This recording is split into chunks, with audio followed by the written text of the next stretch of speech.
Oi, gente, vamos bater um papo aqui? Aquele caso lá da Beatriz de Petrolina.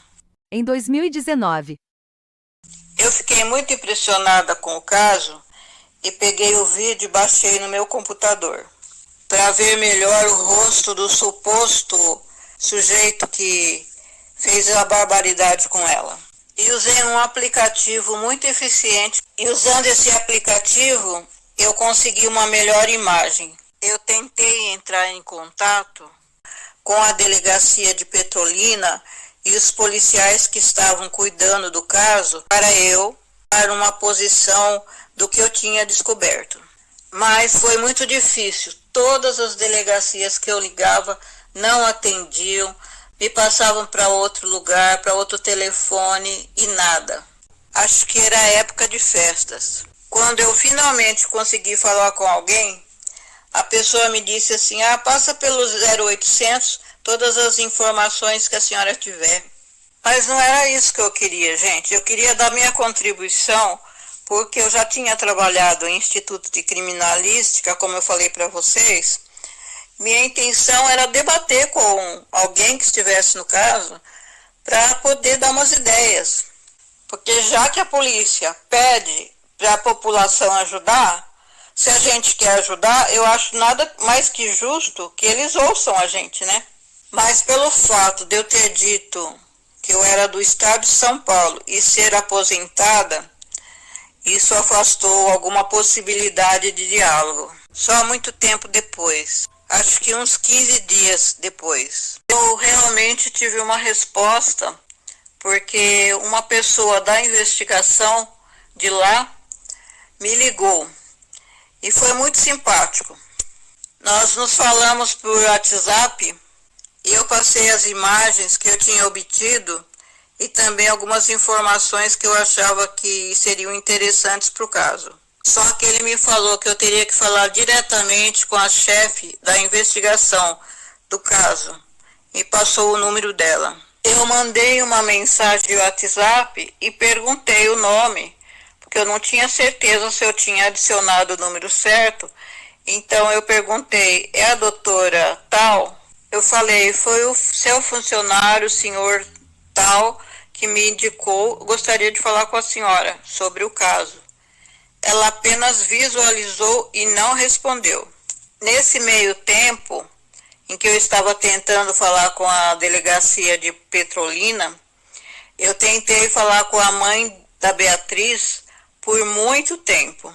Não consegui nada, nem pelo Facebook, nem pelo WhatsApp que constava lá, nada. Até que eu consegui falar com a irmã da Beatriz, filha da dona Lucinha. Ela me passou o telefone do pai e falou, olha, quem está falando em nome da família é meu pai, porque minha mãe está muito abalada. Então eu consegui finalmente falar com a dona Lucinha. Eu passei tudo que eu tinha descoberto para ela. Ela me agradeceu, mas eu acho que ela não levou muito a sério, gente, porque a pessoa que está numa situação dessa, como ela estava, ela não acredita que alguma pessoa de fora possa dar uma informação concreta, porque chegam tantas informações falsas que as pessoas ficam assim sem esperança nenhuma. Então, depois daquele contato, ou tentativa de contato, né, com a responsável pelo caso, eu dei uma desanimada. Não posso negar isso. Aquele primeiro oficial que tinha falado comigo ficou de me dar uma resposta, mas nunca essa resposta chegou. Mas eu tenho aqui no meu celular todas as conversas que eu tive. Eu posso provar que eu tentei esses contatos. Agora eu vou mostrar o vídeo que a polícia apresentou na época como sendo o do suspeito de ter tirado a vida de Beatriz e que hoje foi confirmado, né, agora no presente momento, que foi ele realmente que fez o ato com Beatriz. Então eu vou mostrar e vou colocar umas observações que eu fiz sobre esse vídeo.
primeiro lugar, eu notei o rapaz muito inquieto, andando de um lado para outro, como se estivesse olhando para todos os lados e pensando que alguém estivesse o observando.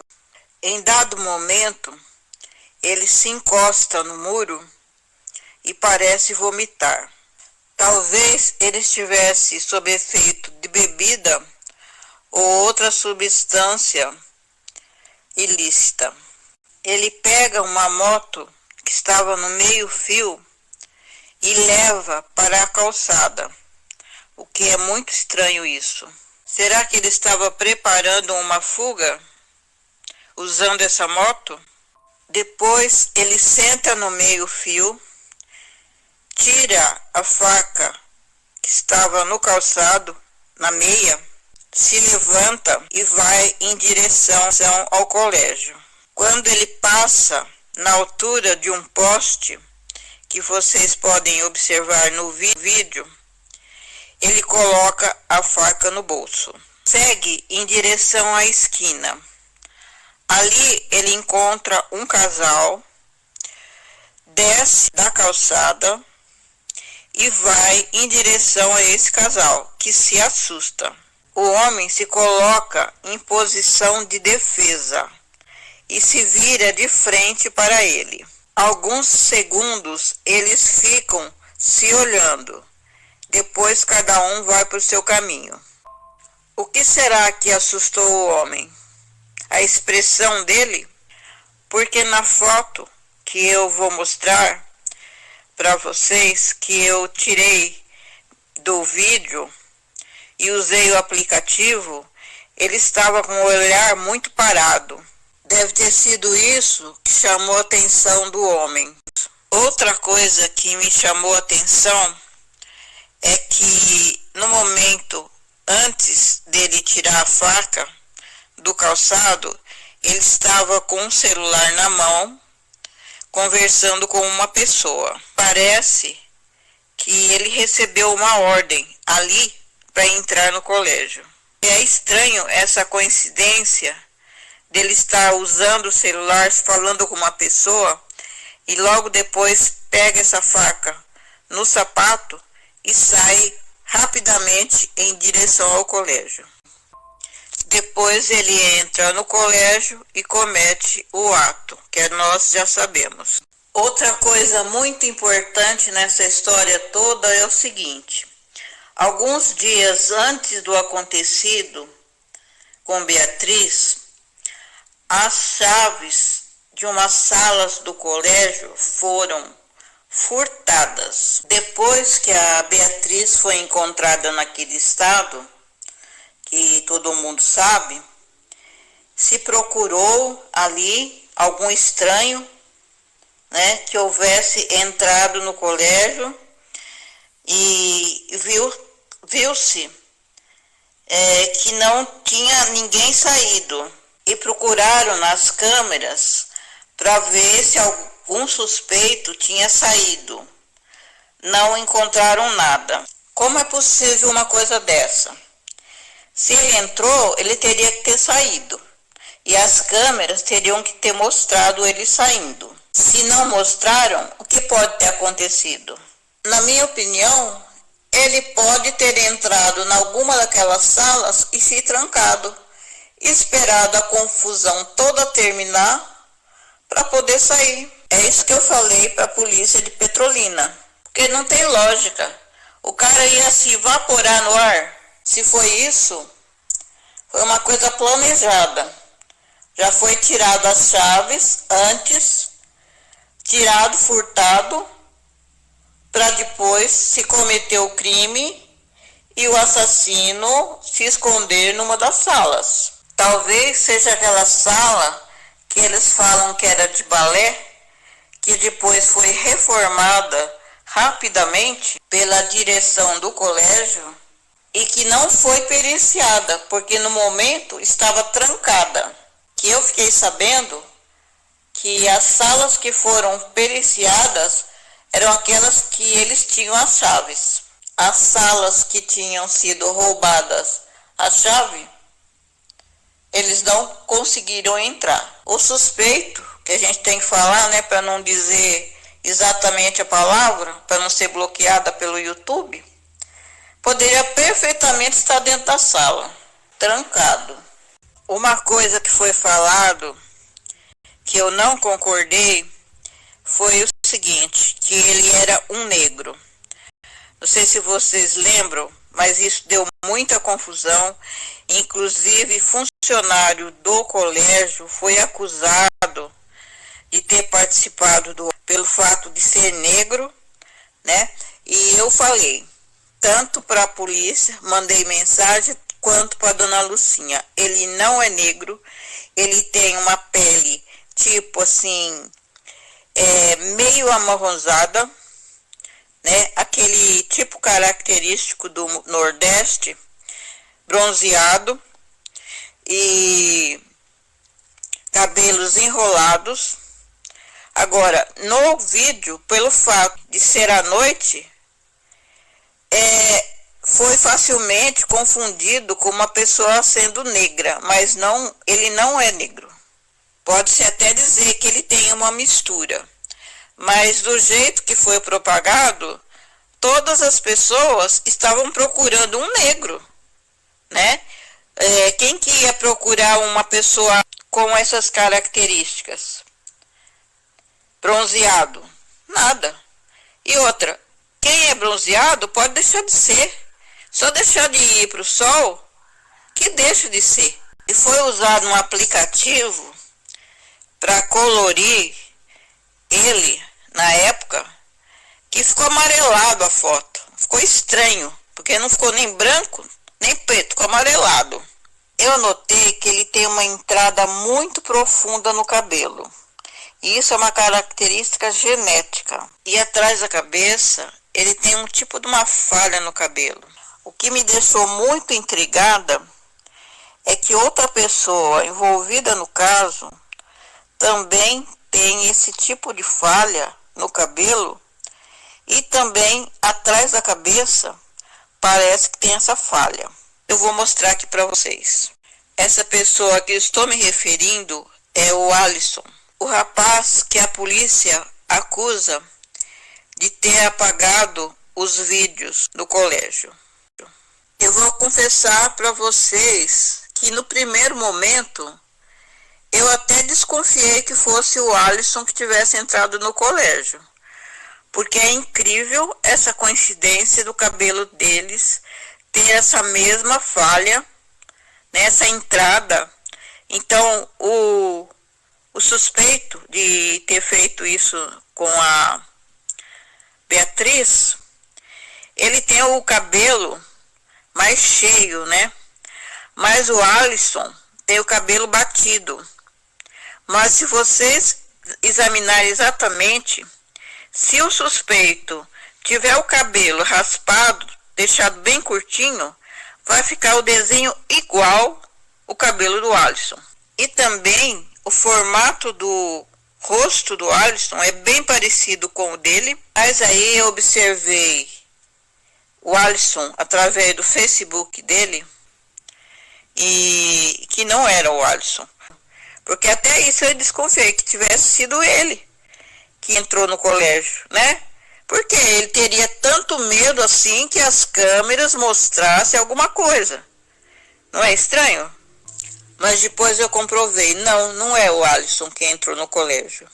Mas poderia ser um parente, né? Porque característica genética se passa de um familiar para outro.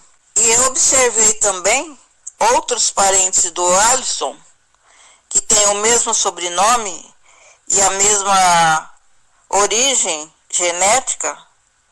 Os homens dessa família têm essa falha no cabelo, essa entrada profunda. Eu só não vou mostrar aqui porque é entrar na intimidade de outras pessoas, né? Mas eu tenho o Facebook dessas pessoas. Inclusive, uma criança dessa família, eu observei que já nasceu com uma falhinha nesse local de cabelo. Então, no futuro, ela vai apresentar a mesma falha que esse rapaz tem. Outra coisa que foi falada, e se foi a direção do colégio que deu a declaração, eles mentiram, porque existe aí na internet reportagem falando isso, que Alisson era funcionário do colégio. Não é. Alisson tinha uma empresa de informática junto com sua irmã. A firma de informática desse Alisson prestava serviços em vários estados brasileiros do Nordeste. Será que a direção do colégio é capaz de provar que havia vínculo empregatício de Alisson com esse colégio? E além disso, eu encontrei uma publicação de um Alisson com o mesmo nome que diz que Alisson é funcionário do judiciário. Agora, será que existem duas pessoas com nome e sobrenome igualzinho nessa região do país? Pode até ser, só que não é um nome comum. E se for isso, se for o mesmo, é muito suspeito, porque o fato de ser um funcionário do judiciário envolvido num problema desse é, no mínimo, suspeito, porque onde Alisson passou esse ano que esteve foragido? Se ele era funcionário do judiciário, ele trabalhou nesse período ou esteve de licença? Então vamos pedir um esclarecimento aí, tá? Porque esse mistério tem que ser desvendado.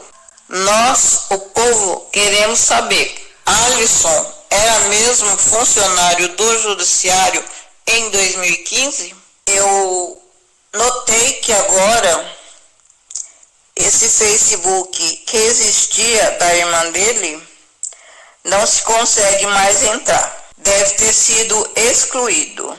A irmã de Alisson, chamada Tatiana Magna, era sócia dele nesse site que eu apresento o link na descrição aqui abaixo. Havia o nome dela nesse site. Depois de 2019, quando eu pesquisei o caso, parece que a sociedade foi desfeita e o Facebook dela apagado. Tatiana era funcionária ou diretora de uma escola de educação para crianças na época. Será que a sociedade foi desfeita porque a irmã dele encontrou alguma prova do envolvimento do irmão Alisson, no caso Beatriz? Porque o suspeito confessou e agora ele está voltando atrás. Será que é medo de ter feito um ato tão bárbaro e cair na cadeia, os outros presos saberem do que ele fez e quererem se vingar? Ou será que é medo de ser uma próxima queima de arquivo? Porque se teve um mandante, ele corre muito risco. Outra coisa que é estranha, não sei se vocês lembram, mas na época que Alisson estava fugitivo, foi colocado cartazes nos postes dizendo que ele era procurado. E um homem foi filmado arrancando esses cartazes do poste. Parecia que ele era um homem forte e gordo, mas na minha opinião não era. Quem tirou esses cartazes era um homem magro usando uma japona muito estufada. Usava essa japona para dar a impressão de que era um homem gordo. Eu questionei esse assunto do rapaz que estava tirando os cartazes com essa pessoa lá de Pernambuco, e eles me disseram o seguinte, que quem estava fazendo isso era um andarilho e que depois foi preso. Vamos questionar uma coisa. Ele estava com uma japona nova e bem vestido, não estava parecendo que era um andarilho. E outra coisa, no clima de Pernambuco, é muito estranho uma pessoa andar com uma japona, ainda mais com capuz. Poderia ser o próprio Alisson, se passando por uma pessoa mais gorda, usando uma japona com enchimento. Agora, se o Alisson tinha essa firma de informática, que prestava serviços em vários locais de Pernambuco e também até em outros estados, era funcionário público do judiciário, será que ele teria tempo de ser funcionário também do colégio? Eu acredito que não. Eu acho que ele apenas prestou serviços para o colégio. E nesse caso, foi um servicinho de apagar as imagens das câmeras, porque ele é um cara especialista em informática. Agora, a pessoa, sabendo que ocorreu um caso tão bárbaro, né, que ele soube que havia esse caso de morte da menina, e se prestar a isso de apagar câmeras de segurança. Agora, será que no período que ele ficou fugitivo, ele ficou prestando serviços lá em Juazeiro? Porque talvez ele fosse funcionário de Juazeiro, mas ele morava em Petrolina, né? No dia 18 de julho, a Polícia Civil cumpriu mandato de busca na casa de Alisson Henrique de Carvalho Cunha, em Petrolina. Os pais de Beatriz, Lucinha Mota, Sandro Romilton, além de amigos do casal, saíram do Fórum de Petrolina e foram até próximo à casa de Alisson. A informação recebida por eles era que o suspeito estava escondido em casa. No dia 8 de outubro, a mãe de Beatriz realizou um ato de repúdio na frente da Câmara de Vereadores de Petrolina. O protesto foi contra o espaço concedido na tribuna da Casa Plínio Amorim ao advogado Wanky Medrado, que defende Alisson Henrique Carvalho, suspeito de ter apagado imagens das câmeras de segurança que poderiam ter ajudado nas investigações do assassinato da menina. No dia 12 de dezembro, a Terceira Câmara Criminal do Tribunal de Justiça de Pernambuco determinou a prisão preventiva do funcionário terceirizado do colégio, Alisson Henrique Carvalho Cunha. Segundo o MPPE, ele havia apagado as imagens da câmara de segurança e atrapalhado as investigações. Também em dezembro, o advogado do colégio onde Beatriz foi encontrada morta disse que não houve manipulação das imagens dentro da instituição, e sim uma falha da polícia no manuseio dos HDs. O homem suspeito de apagar as imagens das câmeras de segurança do colégio onde a menina foi encontrada foi conduzido coercitivamente pela polícia para prestar depoimento sobre o caso. Os pais de Beatriz comentaram a decisão e lamentaram o fato do pedido de prisão do homem, que, segundo eles, era funcionário do colégio, ter sido negado pela justiça. Aqui podemos perceber que os pais de Beatriz pensavam que Alisson fosse realmente funcionário do colégio, o que eu não acredito. E porque há outro vídeo onde o suspeito de ter feito o ato com Beatriz aparece conversando com algumas pessoas que eram da direção do colégio. Qual o assunto que eles teriam para conversar? Outro detalhe, no local onde Beatriz foi encontrada, com tantos ferimentos, teria que haver muito sangue naquele local, o que não ocorreu. Então, provavelmente, a morte não foi naquele lugar em que ela foi encontrada, e sim em uma outra sala, que pode ser, na minha opinião, uma dessas salas que estava trancada, a tal sala de balé. Porque pessoa da direção do colégio agora se mudou para Portugal? Será que é para não responder essa indagação sobre Alisson? Sobre o fato de terem declarado que Alisson era funcionário do colégio, quando na realidade não era? Por que tanto sigilo? Se Dona Lucinha me declarou que nem os advogados dela, na época, tinham acesso aos autos do processo. Onde já se viu isso? Então, tem que ser federalizado, sim, esse caso. Porque esse mistério tem que ser desvendado. Queremos resposta. Aí, quando eu liguei, eu perguntei para o policial se eles tinham conseguido material genético do suspeito na arma, em algum lugar. Ele me disse que a quantidade era muito pequena para poder fazer um exame de DNA. E a Dona Lucinha também me falou isso.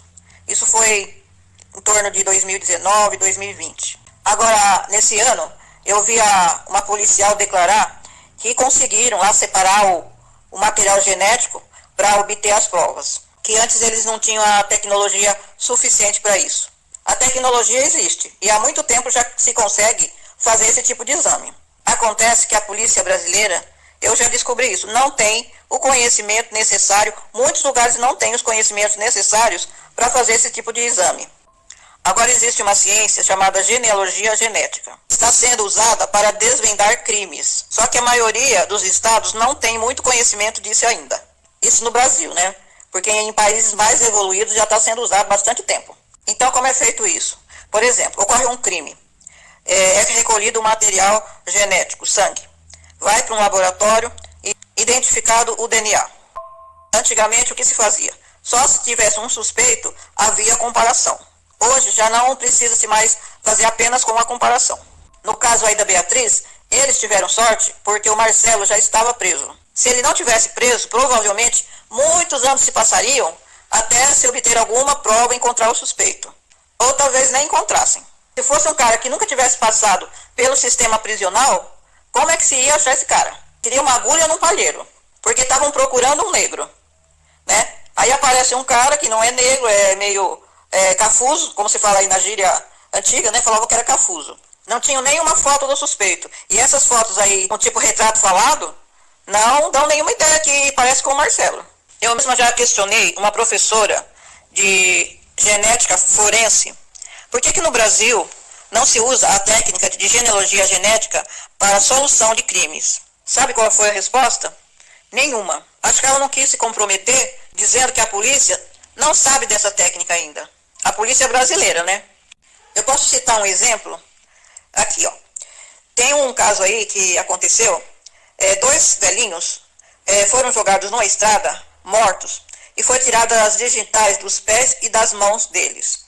Provavelmente eles vieram de um asilo. Por que foi tiradas suas digitais? Para não serem identificadas essas pessoas e não saberem de que asilo eles vieram. Aí na reportagem, o policial, os policiais lá do caso, a delegacia, pede que as pessoas que tiverem conhecimento do caso, que mandem alguma declaração. Brincadeira, né, gente? Quem que vai saber quem é essa pessoa? Se os cadáveres são enterrados, né, eles não vão mostrar o rosto das pessoas que morreram para ninguém, a não ser para os policiais. Como as pessoas de fora vão conseguir identificar quem são essas pessoas? Agora, tem um jeito de identificar.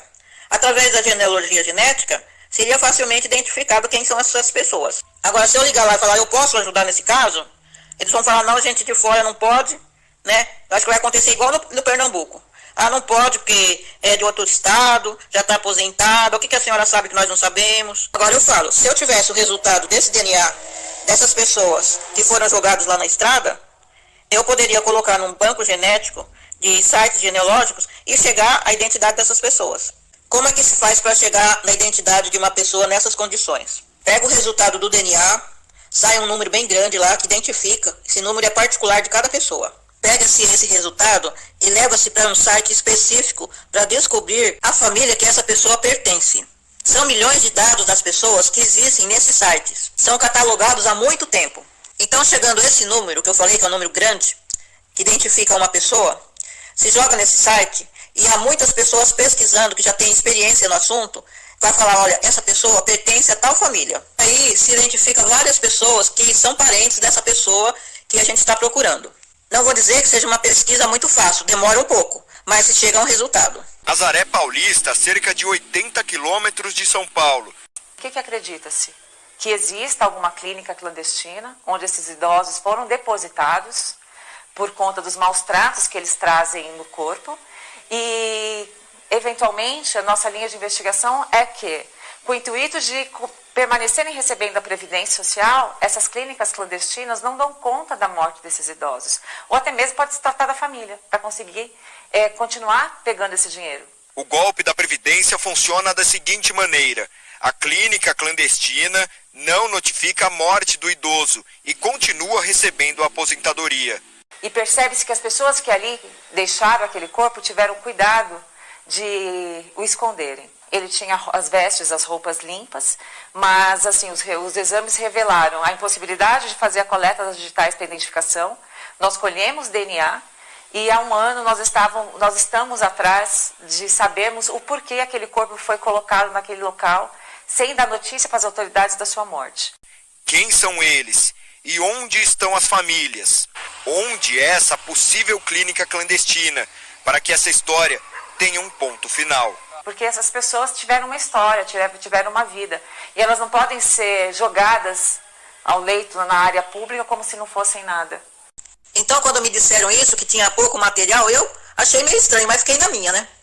E agora, com essa entrevista de que havia a quantidade suficiente, eu fiquei sabendo, eu tive a conclusão que realmente não foi a quantidade de material genético que faltou aí nessa história, foi falta de conhecimento. Agora, quantos casos não acontecem nesse Brasilzão que ficam todos esquecidos, porque não usam as técnicas corretas? Eu fico pensando num caso que aconteceu lá no sul do país, de uma moça, gente, que sofreu, palavra que não pode ser dita, né? Eu vou dizer de trás para frente. O-ex-tru. E depois foi jogada numa linha de trem para ser esmagada. E ela sobreviveu. Agora, imagine, esse caso não tem solução até hoje. Eu quero que vocês pensem que essas pessoas que fizeram isso com essa moça estão livres, leves, soltos entre nós. Será que foi colhido material genético naquela época? Porque se foi, dá para hoje fazer esse tipo de exame e chegar aos verdadeiros culpados. Então, eu vou deixar meu recado aí para o pessoal que acha que fizeram muito aí nesse caso da Beatriz. Vão estudar mais. E o comportamento aí do Judiciário de Pernambuco deixou muito a desejar, viu? Não deram apoio nenhum para dona Lucinha. Uma vergonha. É um aplicativo realmente fantástico. Para as pessoas que duvidarem da eficiência do aplicativo, eu vou mostrar aqui duas fotos da minha infância que eu usei esse aplicativo. São fotos antigas em preto e branco. Elas apenas se tornaram mais reais. Não teve modificação nenhuma. Não é Photoshop. Apenas deixa a foto mais real possível. Quem duvidar da eficiência é só ir lá na Play Store, baixar o aplicativo e usar nas suas fotos.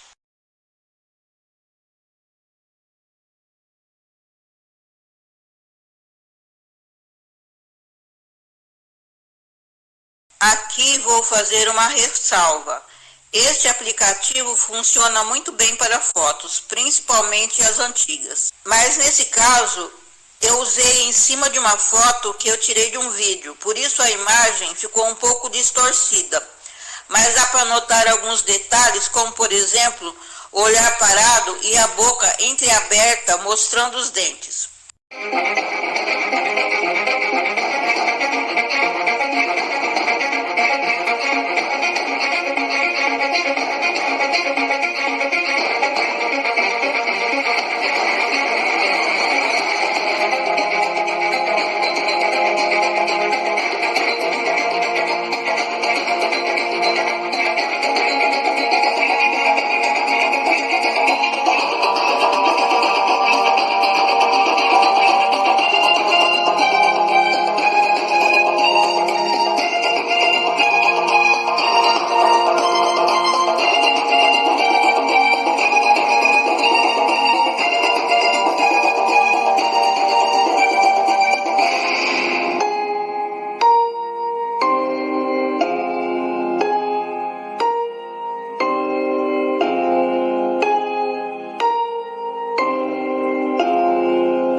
Sobre esse vídeo aí denominado Audiência Caso Beatriz Advogado do Acusado versus Mãe da Criança Morta, da TV Guararapes, eu quero dizer o seguinte: o advogado diz que não foi o Marcelo que praticou o crime porque não seria possível ele entrar e sair do colégio sem ser visto.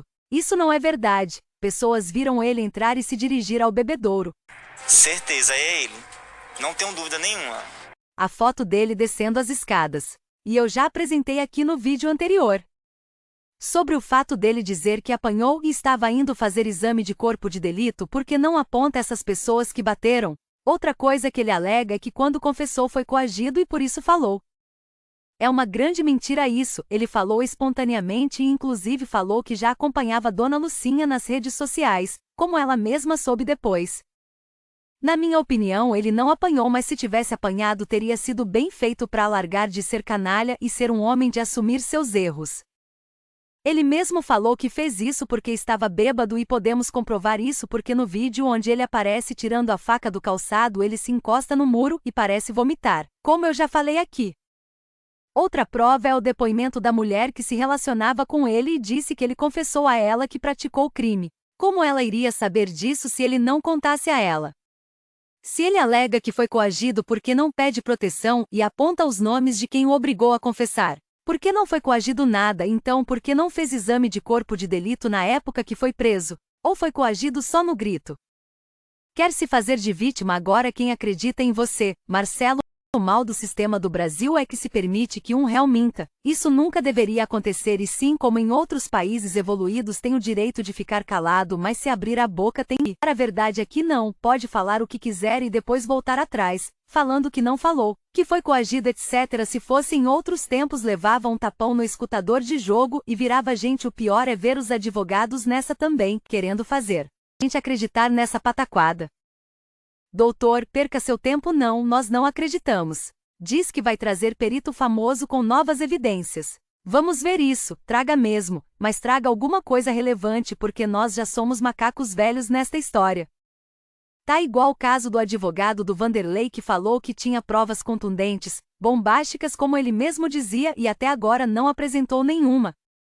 Queremos ver essas novas evidências porque vocês vão ter que ser de circo para provar que não foi o Marcelo quem entrou no colégio. Sobre a faca realmente foi me falado em 2019 por um policial do caso que havia pouco material biológico para obter a identidade do suspeito. Eu até disse que havia um jeito de se obter a identidade dele apenas com o resultado e que se fosse o caso eu me disporia a ajudar fazendo a pesquisa, mas ele falou que não ia ser possível mesmo, que a quantidade havia sido muito pouca.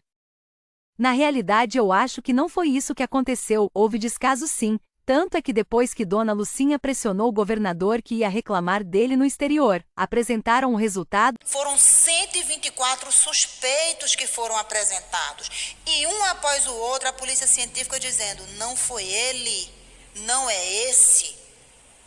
As pessoas falam, por que demorou tanto? A gente trabalha com ciência, a gente trabalha com tecnologia, mas é melhor você deixar um criminoso solto do que você prender um inocente. E foi isso que a polícia científica fez desde o princípio. Se ele já tinha sido preso em 2017 por esse crime contra uma menor, o DNA dele já deveria ter sido inserido no Banco Nacional de DNA desde aquela época. Com um pouco mais de dedicação, teriam conseguido separar o DNA da vítima do DNA do suspeito e assim poderiam cruzar os dados já em 2017 e assim, resolver o caso em 2 anos e a angústia da família diminuiria.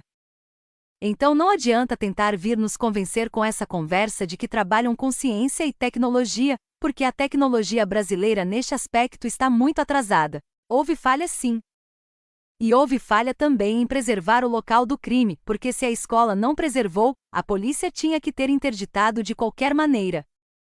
Eu falei e continuo falando que houve descaso, e falta de conhecimento da polícia de Pernambuco neste caso, porque mesmo se não tivessem colocado no banco de dados do sistema prisional, poderiam ter chegado à identidade do suspeito. Através da pesquisa por genealogia genética, a alegação do advogado que a identificação de Marcelo foi feita através de fotos nas redes sociais é risível, patético. Doutor, se não quiser ser motivo de chacota, não faça graça. Eu tenho aqui no meu Facebook prova que eu conversei com Dona Lucinha, em 2019, a respeito do caso e ofereci minha ajuda no sentido de pesquisar a identidade do suspeito através da genealogia genética.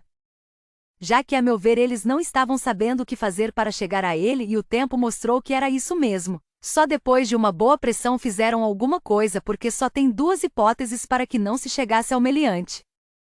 Desconhecimento científico ou falta de vontade de resolver. Quantos anos se passaram até se chegar ao Marcelo? Quase 7, um absurdo. Fora que Marcelo já era um meliante que roubava à mão armada e já havia tido um problema que envolvia menor de idade e estava condenado por isso. Vocês já devem imaginar o que ele fez, não é? Então, senhor advogado, sabemos do que seu cliente é capaz. Tem testemunha que ficou cara a cara com o meliante.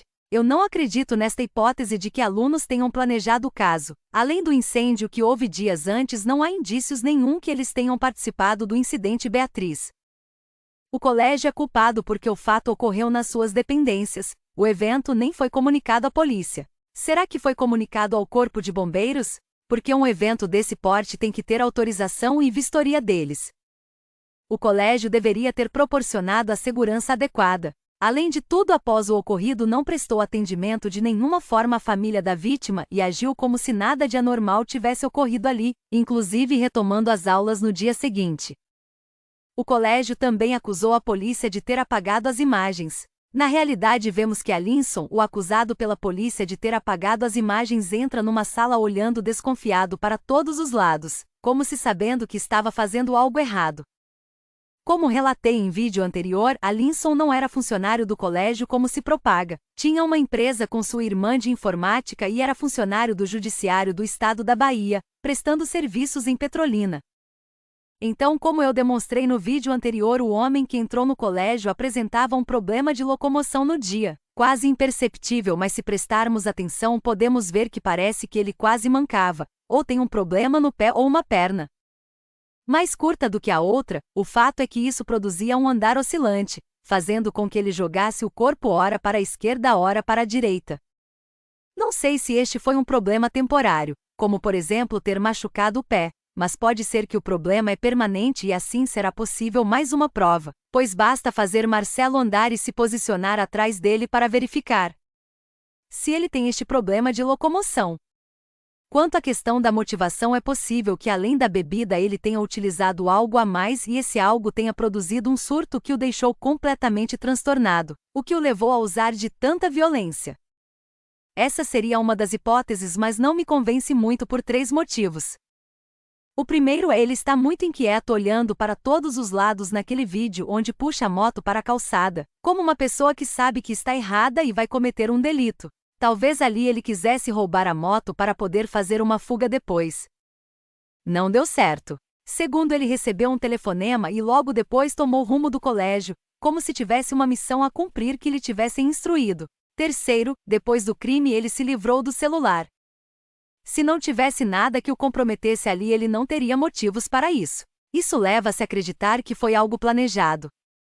O fato de haver um vídeo onde ele aparece conversando com pessoas da direção do colégio também levanta suspeitas, porque é estranho isso. O que ele teria a conversar com eles? Qualquer desculpa sobre isso é digna de se suspeitar.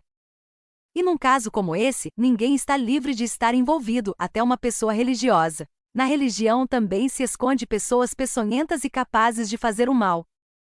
Uma última pergunta. Quem contratou o Alisson para fazer o serviço com as câmeras, já que ele, como empresário de informática e funcionário do judiciário, não teria como ser funcionário do colégio, e pelas características prestava serviços temporários? Será que a pessoa que o contratou para fazer o servicinho com as câmeras viu que pegou muito mal isso? Será a mesma que era da direção do colégio e agora está em Portugal? Perguntar não ofende, né?